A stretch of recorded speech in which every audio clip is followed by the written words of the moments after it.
안녕하세요, 여러분. 어떤 말로 시작을 해야 할지 몰라서 일단 인사부터 드리고 시작하겠습니다. 제가 겪은 시집살이는 여러분께서 어떻게 생각하실지 모르겠지만 정말 지옥 같았고 2번 다시는 겪고 싶지 않은 일들이었답니다. 나름 시원한 복수를 하기도 했고 어딘가에 자랑을 하고 싶었지만 마땅히 제 이야기를 순수하게 즐기며 들어줄 사람들이 없어서 이곳에 이렇게 썰을 풀게 되었습니다.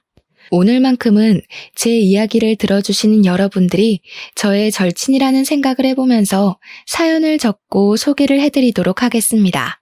처음에는 착한 며느리가 되고 싶어서 자중했지만 시간이 지날수록 점점 도가 지나치는 시댁을 보면서 변해버린 제 모습까지 여러분들께서 응원해주시면 고맙겠습니다. 지금의 저는 자존감을 되찾아 제 행복을 찾아 살아가고 있지만 지난 과거를 생각해보면 참 미련 곰탱이가 따로 없었던 것 같기도 합니다. 저처럼 시댁에서 벗어나지 못하는 수많은 며느리들을 위해 제 이야기를 바치며 이야기를 시작해보겠습니다. 저는 어릴 때 집안 사정이 매우 힘든 집안에서 태어나 남들 다 해보는 피아노 학원 한번 다녀보지 못하고 자랐습니다. 물론 부모님께서 제가 졸랐다면 허리띠를 질끈 묶고 저에게 피아노를 가르쳐 주셨겠지만 저는 어릴 때부터 눈치만큼은 기가 막히게 좋아서 부모님의 속을 썩이고 싶지 않았습니다. 저희 아버지께서는 대형 화물 트럭을 운전하시던 분이셨는데 지금이야 임금도 꽤 많이 오르고 노동력을 인정받아 벌이가 되는 걸로 알고 있습니다. 하지만 제가 어릴 때까지만 해도 화물 트럭을 운전하는 운전수들은 박봉에다가 일을 하루에 12시간 이상씩 해야 했으며 항상 집에서 쪽잠을 주무시고 출근을 해야 했습니다. 모든 가족들이 다 그렇게 힘들게 살았을 거라 예상합니다. 더군다나 보통은 본인 화물차를 끌고 다니기 때문에 차량 운행비가 절감이 되었지만 저희 아버지는 억대에 다다르는 차를 살 돈이 없으셨기 때문에 차량을 대여해서 화물 운전을 하셨고 차량 대여비 또한 만만치 않았습니다. 몇 번이고 어머니께서는 다른 일을 하길 권유하셨지만 아버지께서는 게으른 건지 아니면 용기가 없는 건지 지금의 생활을 정리하고 새로운 걸 하시길 거부하셨습니다. 아무튼 벌어오는 돈은 한정적이나 우리 식구가 먹고 입는데 쓰는 돈은 매번 달랐으므로 부모님께서는 어떻게든 절약해서 돈을 모으셨습니다. 그러던 어느 날 밤낮 없이 일을 하시던 저희 아버지께서 제 나이 18살에 쓰러지시게 되었습니다. 살림이 넉넉해지기 시작한 그 타이밍에 아버지께서 쓰러지신 바람에 집안은 순식간에 풍비박산이 나기 시작했습니다. 어머니께서는 아버지께서 쓰러지신 그 충격으로 우울증에 잠시 빠지셨으나 이내 극복을 하시고 아버지를 간병하시면서 가장자리를 지키며 집안을 돌보셨습니다. 일을 하랴 아버지 간호를 하랴 정말 정신없이 지내셨고 자연스럽게 저는 남동생을 챙기면서 공부보다는 아르바이트를 하며 생활비를 보태는 것에 집중을 더 하게 되었습니다. 아버지께서 의식이 없었기 때문에 들어가는 약값도 어마어마하게 비쌌고 어머니께서 혼자 벌어서 저와 남동생의 공부를 시키기에는 부담이 꽤 컸습니다. 제 동생이 꽤나 공부를 잘하는 학생이었기 때문에 저는 18살 때부터 동생의 뒷바라지를 위해 일을 시작하게 되었는데 패스트푸드점에서 일을 하고 있었습니다. 당시에는 인터넷 얼짱이니 그런 게 무척이나 유행을 하던 시기였는데 제가 일하던 패스트푸드점에서 미소천사를 뽑는 제도가 있었거든요. 제가 일을 한 이후로 매번 미소천사에 제가 선정이 되었고 패스트푸드점 계산대 옆에 제 사진이 걸리게 되었습니다. 제 입으로 말을 하기 부끄럽긴 하지만 그 당시에 제가 인기가 무척이나 많았고 키도 168cm로 꽤 컸으며 마르고 예쁜 얼굴에 속해 있었습니다. 오죽하면 다른 카페들이나 음식점에서도 저를 아르바이트생으로 쓰고 싶다며 월급을 더 많이 주겠다고 공작이 들어오곤 했었습니다. 저를 좋아하던 학생들이 저를 보기 위해서 제가 아르바이트를 하는 가게에 온다는 게 사장님들 사이에서 소문이 날 정도였으니 어느 정도인지 예상이 가시나요? 제 입으로 말하기가 민망해서 그렇지 아직도 고등학교 때 친구들을 만나면 제 외모 이야기를 할 정도랍니다. 그런데 학생이 패스트푸드점에서 일을 해봐야 벌면 얼마나 벌겠습니까?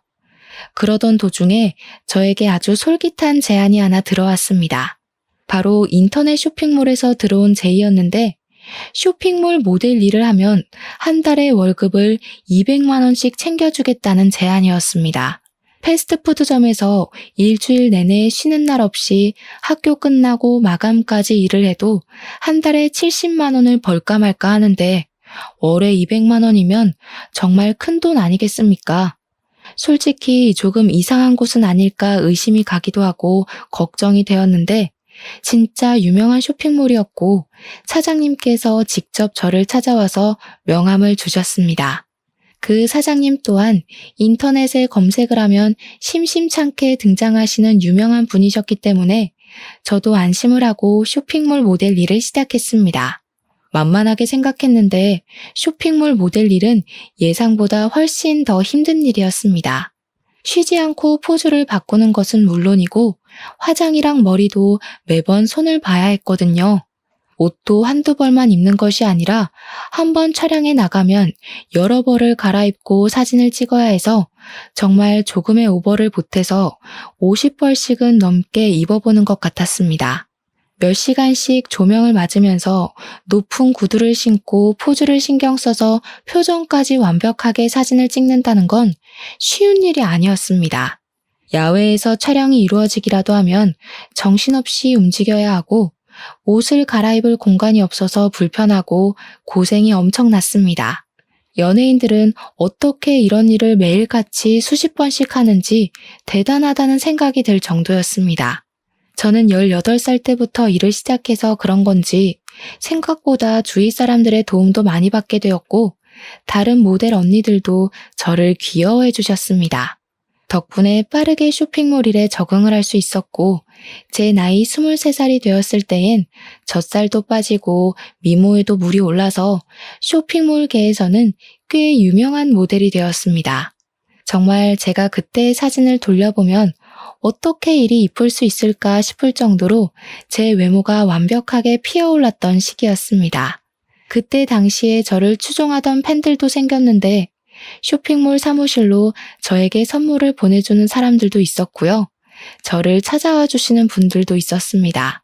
길에 가다가 마주치면 커피라도 한 잔 사주시려고 하시고 팬이라고 편지도 주시고 정말 연예인 못지않은 인기를 누렸습니다. 대학을 가지 않고 바로 일에 뛰어들기를 잘했다고 생각할 정도로 저는 과분한 사랑을 받았고 제 팬들이 늘어날수록 저의 월급도 늘어나게 되었습니다. 저로 인해서 판매되는 옷들의 양이 늘어나니까 사장님께서 신이 난다고 상여금식으로 인센티브를 더 얹어주셨거든요. 저는 그 뒤로도 쭉 쇼핑몰 모델로서 일을 하면서 돈을 벌었고 어머니께서 일을 하지 않아도 아버지의 간병에만 집중해도 돈이 부족하지 않을 만큼 벌어왔습니다. 동생의 대학 등록금도 무리 없이 지불할 수 있었고 물론 저 개인적인 사치를 할 수는 없었지만 쇼핑몰 물건을 아주 저렴하게 구매가 가능했기 때문에 아쉽진 않았습니다. 그렇게 몇 년을 더 고생한 결과 26살까지도 열심히 쇼핑몰 모델로서의 유명세를 유지하고 있었는데 중간중간에 얼굴에 주사도 맞고 하면서 미모를 유지하고 있었습니다. 그 당시에 잡지 같은 데에 촬영 제의가 들어오기도 해서 미용실에 가면 있는 여성 잡지들 한편에 제 사진이 실리기도 하는 영광을 맛보았죠. 연예인을 하자고 소속사에서 콘택트가 오기도 했었는데 촬영을 몇 년간 해보니 연예인은 도무지 업으로 삼진 못하겠더라고요. 제가 26살이 된 그때 사장님께서 저에게 한 남자를 소개해 주었는데 그게 바로 제 남편이었습니다. 남편은 저를 예전부터 사진으로만 보다가 실제로 보니까 연예인을 보는 기분이라면서 저를 만나는 게 소원이었다고 띄워주곤 했습니다. 사장님 지인이라 처음에는 어색하게 대하긴 했지만 계속해서 보다 보니 주접을 떠는 모습까지도 부담스럽지 않게 위트 있고 재미가 있더라고요. 원래 같이 있을 때 재미있는 남자가 자꾸 보고 싶은 남자고 궁금해지는 남자 아니겠습니까? 저는 자연스럽게 남편에게 스며들게 되었습니다. 남편은 내노라 하는 4년제 대학을 졸업을 하고 전공을 살려서 대기업에서 일을 하고 있다고 소개를 받았습니다. 저는 보통 그런 사람들은 공부만 진창한 느낌이라 뭐랄까 정말 재미도 없고 분위기 어색하게 만드는 재주가 있을 거라고 예상을 했거든요. 하지만 제 남편은 저를 편안하게 만들어주고 무엇보다 분위기를 띄우는데 상당한 재주가 있었던 사람이라 모든 사람들과 잘 어울리는 외향적인 성격을 가지고 있었습니다. 처음에 사장님께서 공돌이라고 했기 때문에 아예 관심조차 가지지 않으려고 했었는데 반전인 매력이 있었던 것이죠. 외향적인 성격으로 저에게 계속해서 들이대는 남편을 저는 결국 받아주게 되었고 저희는 연애라는 것을 하기 시작했습니다. 그동안은 제가 사는 게 바빠서 연애를 할 생각도 하지 못했었는데 어느 정도 삶의 여유가 생기기 시작하니까 저도 사랑이라는 것을 해보고 싶다는 생각을 가지게 되었습니다. 처음 데이트는 어색함 수성이었지만 두 번째, 세 번째 만남이 지속될수록 우리 남편이 정말 진국인 사람이구나, 너무 사랑스럽다 하는 생각을 하게 되었습니다. 그렇게 2년이라는 시간 동안 연애를 했고 제 나이 28살이 되던 해에 남편에게 프로포즈를 받게 되었습니다. 그 당시에 저는 이미 나이가 꽤 있었기에 쇼핑몰 모델로서 일을 하기엔 어려움이 있어서 후배들을 양성하는 취지로 일을 하고 있었습니다. 촬영장을 따라다니면서 포즈에 대한 조언도 해주고요. 전체적인 스타일을 잡아주는 일도 겸하고 있었습니다. 아주 가끔 가다가 저에게 어울리는 옷이 있을 때만 촬영에 나가고 있었기 때문에 제 인생의 전환점이 필요한 시기라고 느끼고 있었습니다. 저희 어머니께서도 이만하면 열심히 살았다면서 제가 돈을 벌어서 동생 대학을 졸업시키고 뒷바라지를 쭉 해오고 있었기 때문에 앞으로는 제가 하고 싶은 걸 하면서 살라고 하셨습니다. 그래서 저는 남편의 프로포즈를 받아들여 결혼을 하기로 결심하게 됐고 군대를 다녀오고 대학까지 졸업을 한 남동생이 앞으로 어머니를 잘 챙기길 바라면서 결혼을 했습니다. 그때까지도 저희 아버지는 10년이라는 세월을 누워서 의식도 없이 버텨내고 계신 중이었습니다. 하루하루 말라가고 몸에 욕창이 생기는 아버지를 보면서 가슴 아파하며 지냈지만 결혼은 또 다른 문제였기 때문에 열심히 진행을 했습니다. 아버지 없는 상견례 자리가 조금 마음이 욱신거렸고 버진로드를 아버지의 손을 잡고 건널 수 없음이 슬펐지만 저는 결혼을 하고 신혼생활을 즐기고 있었습니다. 하지만 하늘도 무심하시지 결혼한 지 4개월밖에 되지 않은 시점에 아버지께서 돌연 세상을 떠나시고 말았습니다. 어머니께서는 아버지께서 제가 결혼을 할 때까지 버틴 것 같다고 너무 슬퍼하지 말라 하셨지만 그게 어찌 마음대로 되겠습니까? 평생을 고생만 하다 돌아가신 우리 아버지가 안쓰러워 어쩔 줄 모르고 내내 울었습니다. 우리 남편은 인사 한번 제대로 드리지 못한 아버지의 장례식을 내내 지켜주고 정말 많이 저를 위로해 주었습니다. 회사 일로도 힘들고 벅찼을 텐데 단 1분도 쉬지 않고 제 옆을 지켜주며 제가 외로움을, 슬픔을 느끼지 않게 하려고 노력해주는 남편에게 너무나도 고마웠습니다. 이 고마운 감정을 정말 어떻게 표현을 해야 할지 모를 정도로 말입니다. 저는 더욱 남편을 의지하고 사랑하게 되었습니다.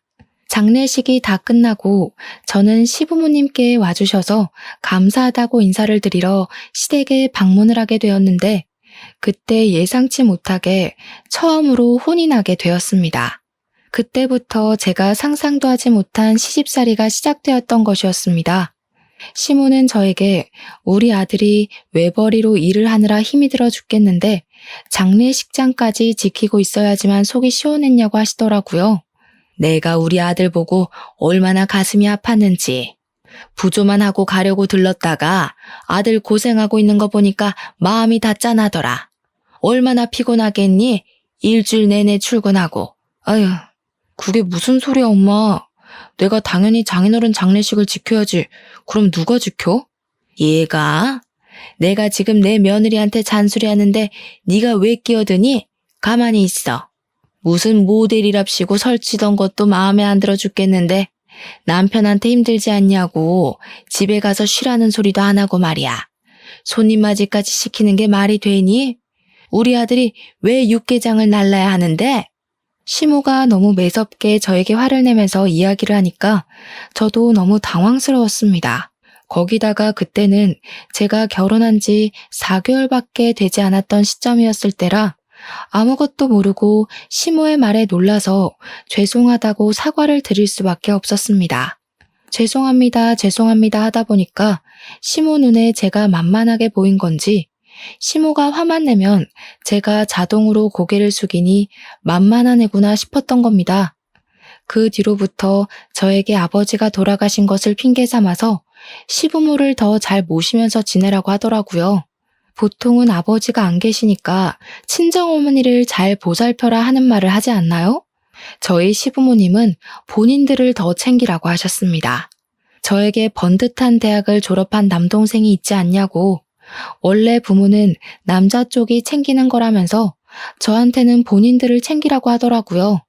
듣다 못한 남편이 제 편을 들어주면서 잔소리 좀 그만하라고, 장모님도 잘 챙길 거고 효도도 알아서 할 테니까 그만하라고 중재를 해주었습니다. 남편이 나서자 시모는 더욱 뾰족한 말투로 저에게 잔소리를 하셨죠. 본인 아들을 어떻게 휘어잡은 거냐면서요. 그날 집으로 돌아오면서 남편은 저에게 연신 미안하다는 말을 뱉었습니다. 자기가 부족해서 그런 소리를 듣게 했다면서 앞으로는 이런 일이 벌어나지 않도록 잘 막아주겠다고 약속을 꼭꼭 걸더라고요. 사실 시댁에서 남편이 중재를 해주었다는 것만으로도 고맙고 든든했는데 앞으로는 더 잘해주겠다고 하니까 저도 믿게 되더라고요. 더군다나 진심으로 이야기를 해주니 시댁에서 혼나서 우울했던 기분들이 전부 사르르 녹는 것 같았습니다. 든든한 제 편이 존재한다는 게 참으로 좋더라고요. 남편은 제 남동생이 일을 시작해서 저희 어머니를 부양하고 있는 걸 보고 사회초년생이 무슨 돈이 넘쳐서 오롯이 부담을 하겠냐고 하더라고요. 저도 남편에게 그럴 필요 없다고 결혼 전에 모아두었던 돈을 남편과 상의 후에 친정에 다 드리고 왔었는데 그 이야기를 했습니다. 그래도 결혼 전에 모은 돈이 꽤 있어서 당장 부족하진 않을 거라고 걱정하지 말라고 했더니 남편은 그건 또 도리가 아닌 것 같다고 했습니다. 우리 형편이 지금 넉넉하기 때문에 용돈 드리는 부분을 걱정하지 않아도 될 것 같다고 남편이 꼭 우리 어머니께 용돈을 드리고 싶다고 하는 겁니다. 그러면서 매달 50만 원씩 드리겠다고. 우리 남편이 대기업에 다니고 있어서 연봉이 꽤 높았거든요. 시댁에도 50만 원, 친정에도 50만 원을 드리겠다고 하니 저야 뭐 고마웠죠. 생활비 받아 쓰는 데엔 문제가 없었으니까요. 그렇게 우리 둘이 잘 정하고 상의까지 끝마쳤는데 이걸 시모가 어떻게 알았는지 저에게 전화가 와서는 소리를 대뜸 지르시더라고요. 너 지금 제정신이니? 우리 아들이 뼈 빠지게 고생해서 벌어온 돈을 왜 친정에 갖다 준다고 그래? 제가 주라고 한 게 아니라요. 그이가 양가에 용돈을 드리자고 한 건데요. 예, 그럼 말렸어야지. 그이가 어머님께도 드린다고 저희 친정에도 보내고 싶다고 한 거예요. 제가 공평하게 주자고 한 게 아니라요. 얘가 내 아들이니까 당연히 나한텐 줄 수 있지. 근데 너네 엄마는 아니잖아? 저는 어이가 없었습니다. 너네 엄마라는 호칭이 가당키나 한 말인가요? 어떻게 사돈어른도 아니고 너네 엄마라고 말을 할 수 있는지.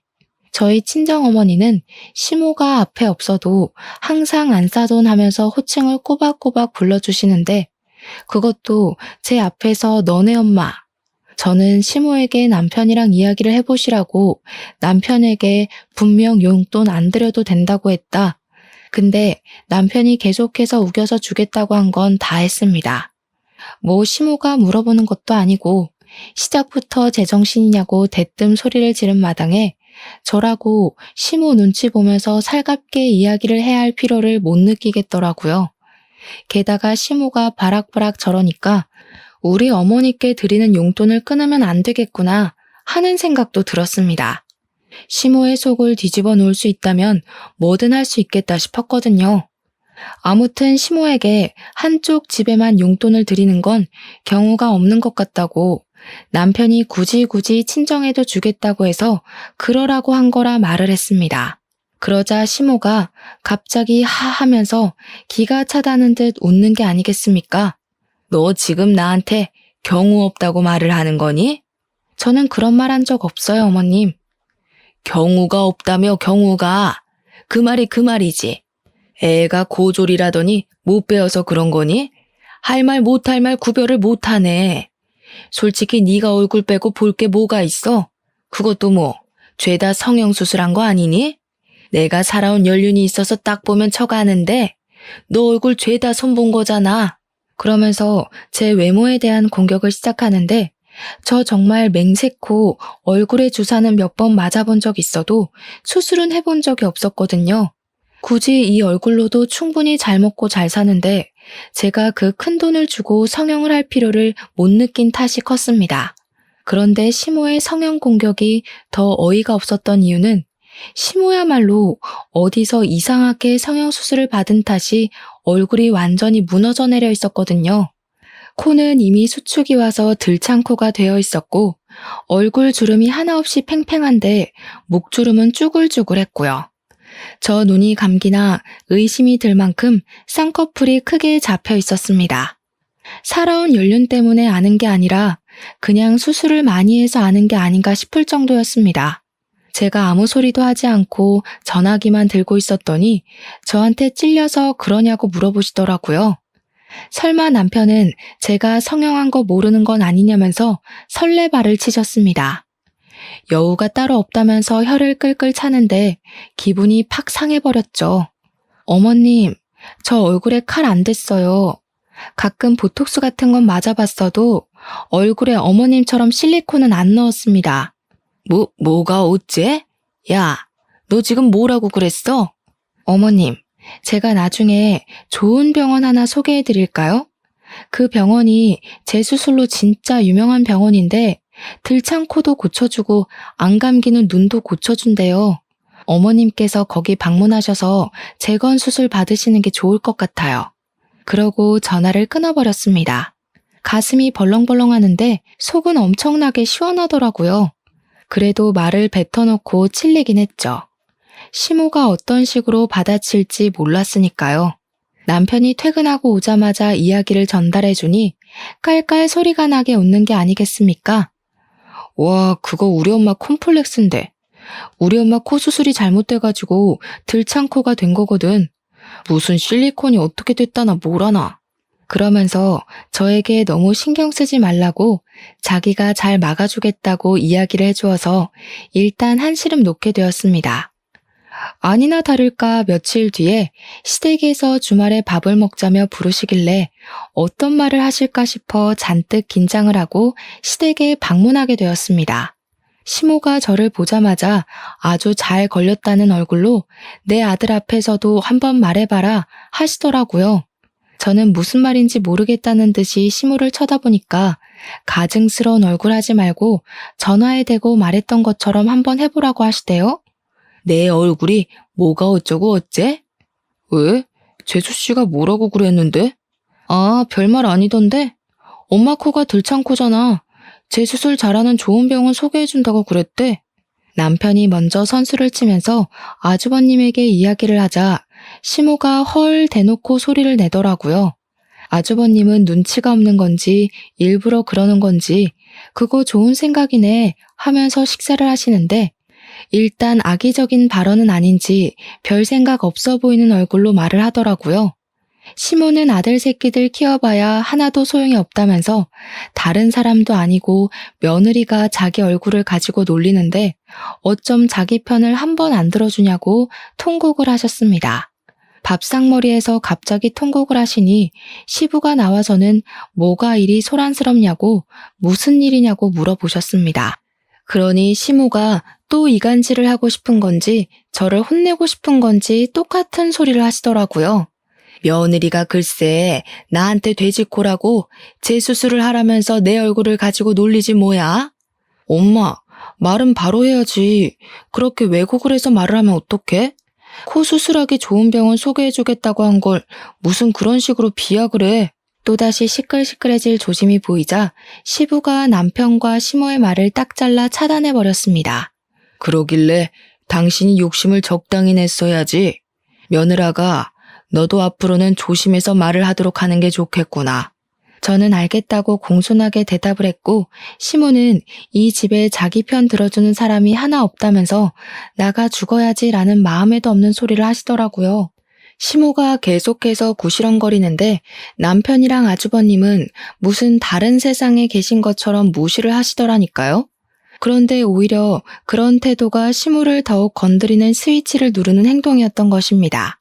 저를 계속 째려보면서 꼬투리를 잡을 생각만 하고 있는 시모에게 아주버님이 갑자기 그러시더라고요. 자기가 할 말이 있어서 가족들 다 불러 모은 건데 분위기가 이상하다고 하시면서 결혼하려고 한다는 게 아니겠습니까? 아무렇지 않게 폭탄을 던지셨습니다. 시부모님이 놀래서 아주버님께 결혼이라고 했냐고 비혼주의자니 뭐니 하면서 가슴 선득하게 만들더니 진짜 결혼할 거냐고 어떤 아가씨냐고 캐물으셨습니다.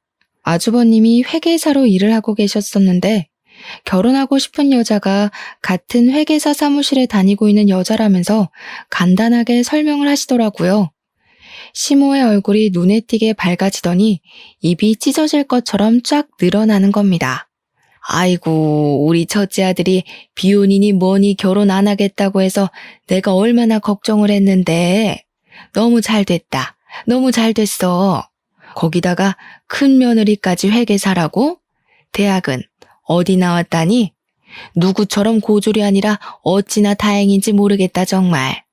사람이 참 치사하게 이런 걸로 나누면 안 되는 건 알지만 학벌을 무시할 수가 없더라. 기본 교양 차이가 워낙 나니까.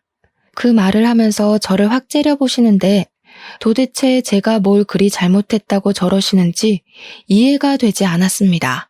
오죽하면 저희 남편이 화가 나서 학벌이 뭐가 중요하냐고 여기가 회사도 아니고 그런 거 따지지 말라고 했습니다. 그러니 시모가 학벌이 중요하지 안 중요하냐고 구시렁거리더라고요. 학벌이 왜 회사에서만 중요하니? 솔직히 너 서울대 나온 사람이랑 고졸인 사람이랑 같은 급이라고 생각하니?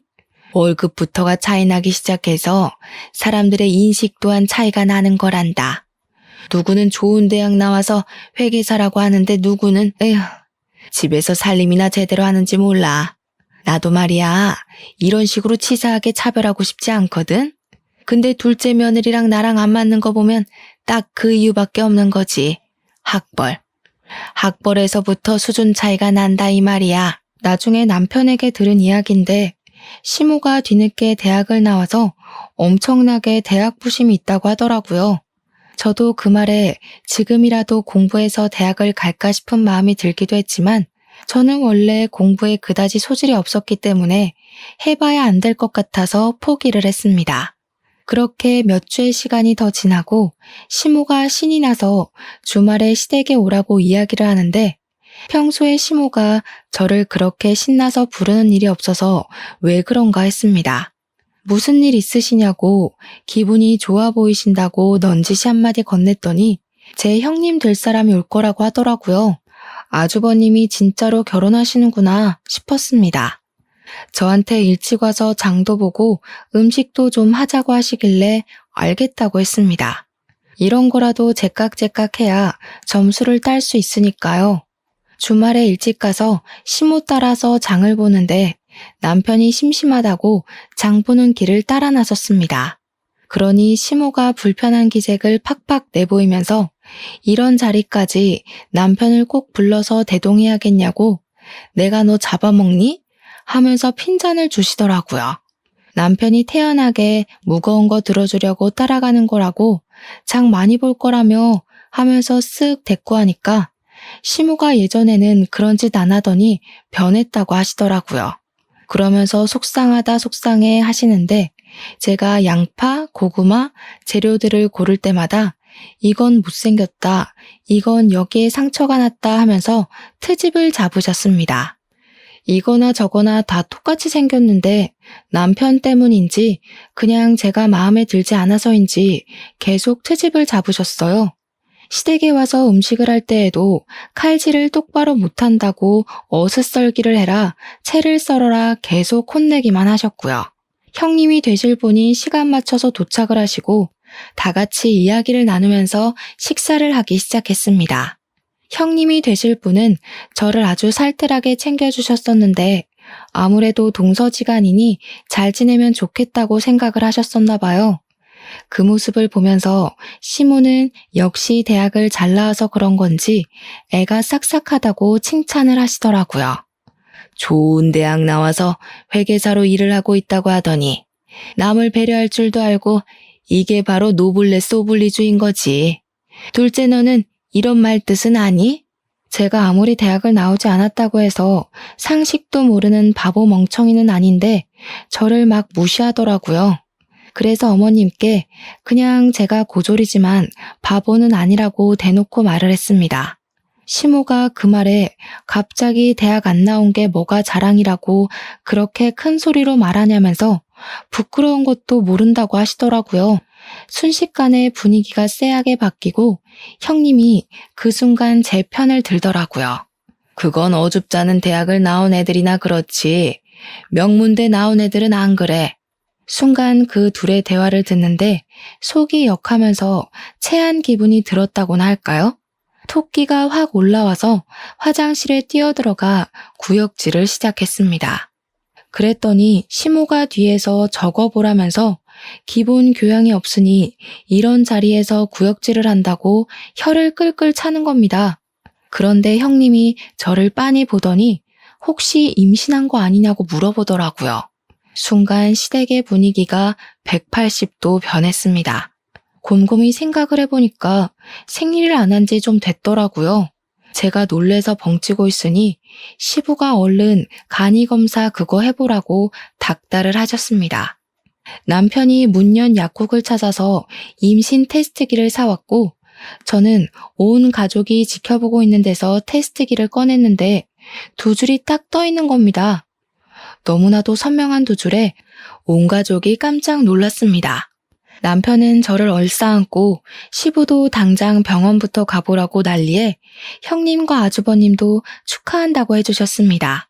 결혼한 부부 사이에 당연한 일을 가지고 너네 결혼한 지도 벌써 얼마나 지났냐? 유난 떨지 마라. 어머님 기쁘지 않으세요? 그냥 축하해 주세요. 다들 시모만 멀뚱히 보고 있으니 어쩔 수 없다는 식으로 시모가 저에게 임신한 거 축하한다고 하시더라고요. 다음날 바로 병원에 찾아가니까 임신이 맞다면서 거기다가 쌍둥이를 임신했다고 심장 소리를 들려주시는 게 아니겠습니까? 남편이 같이 병원에 찾아갔는데 심장 소리 듣고 막 울더라고요. 결혼한 지 1년 만에 생긴 아이였으니 너무 신이 났고 양가에서는 어쨌든 임신을 축하해 주셨기에 태교에만 집중하기로 마음을 먹었습니다.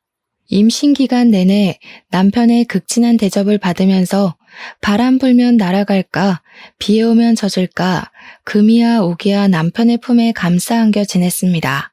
그 사이에 아주버님은 형님과 결혼을 하셨고 시모는 저에게 잔소리를 하고 싶어 하셨지만 시부가 임신한 며느리 건드리지 말라고 눈치를 주셔서 꾹꾹 참으시더라고요. 물론 가끔 한마디씩 던지긴 하셨죠. 하필 가져도 쌍둥이를 가져서 우리 아들 힘들게 하냐. 애는 여자가 봐야 하니까 아들에게 맡기지 말아라 이런 것들이요. 뱃속의 쌍둥이는 일란성이었고 사이좋게 아들 하나 딸 하나였습니다. 저는 배가 많이 부른 탓에 임신 9개월 차에 유도 분만을 시도했고 무사히 아들과 딸을 건강하게 출산하게 되었습니다. 그 뒤에 곧이어서 형님네도 임신 소식이 들려오며 겹경사가 집안에 일어나게 되었습니다. 그런데 제가 어릴 때부터 외모가 남달랐다고 하지 않았겠습니까? 우리 아들, 딸들이 정말 예뻐도 이렇게 예쁠 수 있나 싶게 예뻤습니다.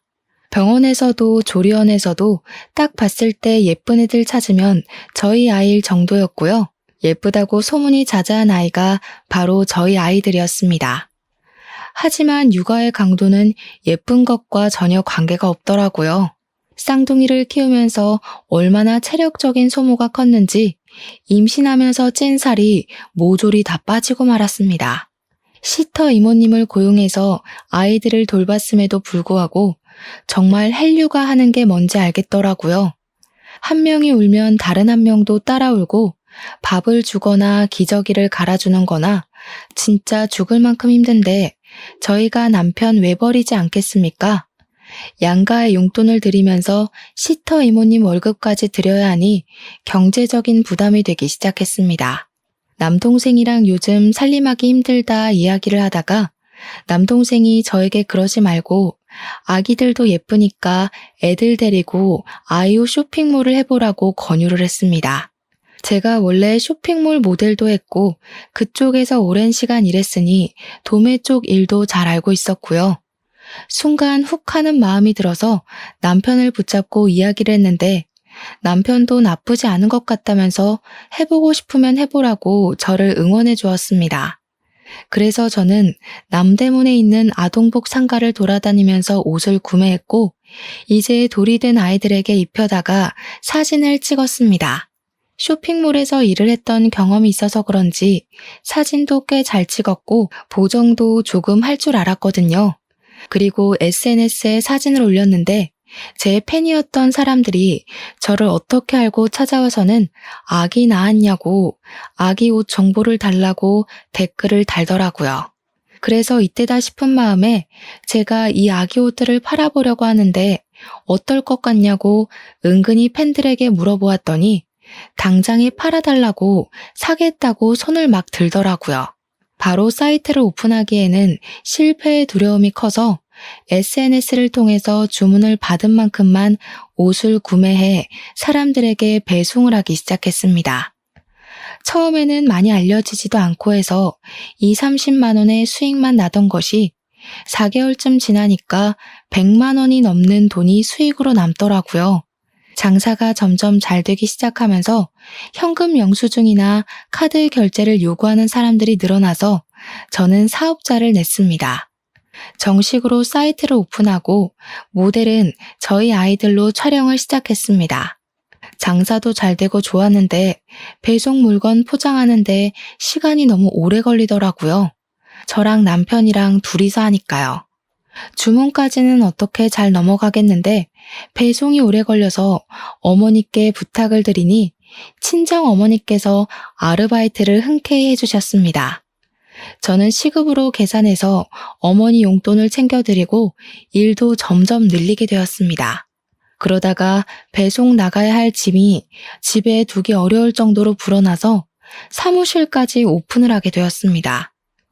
그 사이에 형님도 출산을 하셨고 제 사업은 점점 커졌습니다. 형님이 출산을 하셨으니 병원에 시댁 식구들이랑 찾아갔는데 제가 신생아 옷을 잔뜩 사갔거든요. 형님께 선물이라고 저희 사이트에서 판매하고 있는 옷이랑 아기 액세서리 같은 걸 잔뜩 드렸더니 너무 좋아하시더라고요. 그래, 너 무슨 옷 같은 걸 판다면서? 군뱅이도 구르는 재주가 있다더니. 어머님, 군뱅이라뇨. 제가 얼마나 버는 줄 아시고 그런 소리를 하세요? 저 이제 꽤 버는 사장님이에요. 예, 말이 되는 소리를 해라. 고졸이 사업체 운영해봐야 뭘 안다고 그리 잘하겠니? 어디 가서 사기 안 당하게 조심이나 해라. 내가 너한테 바랄 건 그것뿐이다. 제가 물론 사이트를 오픈했지만 SNS 홍보도 하고 협찬이나 광고 같은 것도 잘 들어오거든요. 한 달 전에 광고나 협찬까지 붙으면 진짜 1,000만 원은 우습게 버는 수준이란 말입니다. 동서, 쇼핑몰 진짜로 잘 되던데. 새 상품 올라오는 날에는 대기해서 구매해야 되던데 나도 사려다가 실패했어. 옷 사고 싶은 거 있으면 품절되고 그러더라. 워낙 시조카들이 예쁘니까 더 잘 되는 것 같아. 엄마 닮아서 얼마나 예뻐. 엄마를 닮긴 뭘 닮아? 완전히 우리 아들 닮았지. 고슴도치도 아니고 무슨. 객관적으로 보나 주관적으로 보나 우리 마누라 닮았지. 그랬더니 시모가 자기 편 들어주는 사람이 한 명도 없다면서 완전히 삐져서 집으로 가셨습니다. 형님도 괜히 불편하셨는지 저한테 시모 말 신경 쓰지 말라고 하시길래 그냥 끄덕이고 몸조리 잘하시라고 전한 뒤 집으로 돌아왔습니다. 그 뒤로 몇 개월이라는 시간이 훌쩍 지났고 저는 쇼핑몰 운영을 활발히 하면서 지냈는데 아이들이 모델로 있다 보니까 가끔 길 가다 보면 알아보는 사람들이 나타나곤 했습니다. 시댁 식구들이랑 전부 해서 큰 쇼핑몰에 가서 구경도 하고 밥도 먹고 하고 있는데 어떤 아기 엄마가 저에게 다가오더라고요. 땡땡 쇼핑몰 아기들 맞죠? 어머 사장님, 저 예전에 사장님이 쇼핑몰 모델 하실 때부터 팬이었어요. 사진 한 장 찍으면 안 될까요? 제가 당연히 좋다고 사진도 찍고 막 이야기도 나누고 했는데 그 아기 엄마 이후로도 2명 정도가 저에게 말을 걸었습니다. 그랬더니 시모가 그제야 슬쩍 저에게 물어보시더라고요. 너 그 쇼핑몰 정말 잘 되냐? 네 어머님, 저 요즘 순이익이 1,000만 원 넘게 나와요. 1,000만 원이라는 말에 시모가 헉소리를 내더니 그 뒤로 이상하게 미묘하게 달라진 태도로 저를 대하시더라고요. 그 쇼핑몰에 간 날 제가 시조카들은 물론이고 아주버님 부부의 시부모님까지 옷이며 밥이며 싹 사드리고 남편 명품 벨트도 턱턱 사줬거든요. 제가 그만큼 돈을 벌어서 가족들에게 쓰니 시모도 뭐라 구박하기가 애매하셨던 거죠. 그날 이후로 몇 주의 시간이 지나가는 동안 저에게 잔소리 한 번을 안 하시더라고요. 제가 이때다 싶어서 시모에게 저랑 같이 커피 한 잔 마시러 가자고 연락을 했더니 시모가 쭈뼛쭈뼛하게 그럴까? 하시면서 따라 나서시는 겁니다. 예전에 봐뒀던 예쁜 카페에 시모를 모시고 갔더니 세상에 이렇게 예쁜 카페는 처음 본다면서 되게 좋아하시더라고요. 커피가 나오고 잠시 침묵이 흘렀는데 시모가 슬쩍 저에게 그러시더라고요. 네가 그리 돈을 많이 버는 줄 몰랐지 뭐냐. 그래서 이런 곳도 자주 오고 그러니? 예전 같으면 아들 돈 쓴다고 잔소리를 했을 텐데 이제는 그런 말도 안 하시더라고요. 어머님, 이런 데 나오시니까 좋죠? 이제 저 그만 미워하시고 저랑 좋은 데 많이 다녀요. 형님도 아기 조금 더 크면 셋이 같이 다니면 좋잖아요. 시모가 그제야 킁킁하시면서 목을 가다듬으시더라고요. 사실 첫 술에 배부른 걸 바라진 않았지만 제 진심이 시모에게 통해지기를 바랬죠. 시모가 그날 저녁에 집에 돌아가서 문자 메시지를 저에게 보내셨더라고요. 너한테 그런 능력이 있는 줄도 모르고 고졸이라 무시했던 거 미안하구나. 원래 아들 가진 엄마 마음이라는 게 다 그런 거다. 우리 아들이 세상에서 제일 잘난 줄 알아서 그런 거야. 사과 문자라고 하기엔 뭔가 썩 사과같이 느껴지진 않았지만 제가 더 얄궂게 구는 건 아니다 싶어서 앞으로 사이좋게 잘 지내고 싶다고 답장을 보냈습니다. 그 뒤로 우리 집이고 시댁이고 용돈 척척 드리고 조카들 잘 챙기니까 시모가 더 이상 저를 구박하는 일은 사라졌습니다. 형님은 아이 키우느라 일을 그만두셨는데 경력 단절에 대한 걱정을 하시길래 나중에 회계사 사무실 재취업 안 되면 저희 사무실 와서 회계 좀 봐달라고 부탁드렸죠. 저도 따로 세무사에게 일을 맡기고 있었으니까 형님이 도와주시면 딱이었거든요. 그래, 집안에 사업하는 사람 있으니까 이건 참 좋네. 시모가 너무 뜬금없는 타이밍에 제 칭찬을 하니 가족들 모두 어리둥절해서 시모를 쳐다보고는 웃었습니다. 시모도 겸연쩍어 하시면서 깔깔 웃으셨고요. 지금은 저희 아이들이 6살이 되어서 유치원에 다니고 있는 중입니다. 아직도 저는 쇼핑몰을 운영하고 있고 고정적인 매출로 안정적으로 운영 중입니다.